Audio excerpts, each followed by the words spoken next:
Hi, I'm Lisa von Drasek, and I am the curator of the Children's Literature Research Collections at the University of Minnesota. And today on Read This Book I have... Hi, I'm Jessica Abbazio, and I'm the music librarian with the University Libraries. Jessica, what have you brought us today?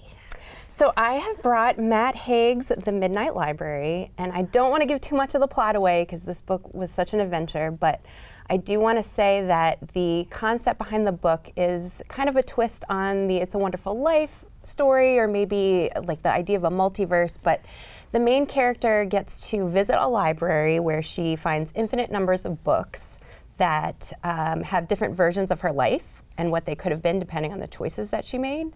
And it was just such a fascinating story to think about. You know, she tried out different things like being an Olympic swimmer or a rock star or an Arctic scientist, and she could change things about her relationships. And it was just a great reflection on how our choices change our lives. Yeah, and you know, I am a person who loves books like that, the road not taken, the reliving the moment over and over again, and here we are at the crossroads. And what would have happened if I didn't get this job and moved to Minnesota? What would my life be like now? Sure. So that's the kind of book I do love. I do have a question about this book. This doesn't look like an academic book from an academic library. Where did you get it? I got it in the Robert and Virginia McAllister collection from Wilson Library. So this is a popular reading collection. It's one of 3 that the University of Minnesota Libraries owns.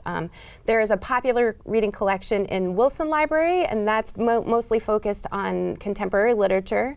And then there's also a collection of popular reading in Walter Library on the East Bank of the Minneapolis campus, and also in McGraw Library on the St. Paul campus. So any library that's close to you will have books like biographies, graphic novels, contemporary literature. And these would be high interest authors and also mysteries, fantasy, those kinds of books for free reading, for independent reading, for resting our brains a little and having some fun. Yeah, and the libraries really wants to support people as a whole person, right? So we want to make these materials available in the places where our students and faculty and community are already studying and working.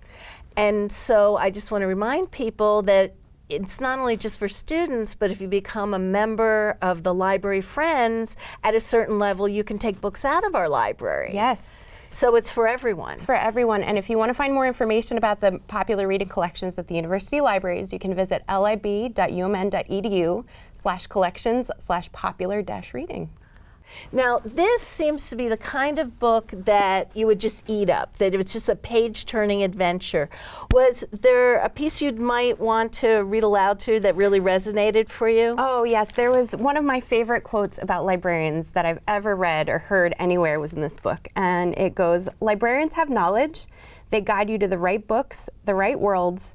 They find the best places, like soul-enhanced search engines." Oh. I want that on a t-shirt for me. I am a soul-enhanced search engine. Maybe we could do that and have University of Minnesota Libraries. I would love that. Well, I think that's all we have time for today. Don't forget, what's the name of the book? The Midnight Library by Matt Haig. And come back sometime soon to read this book.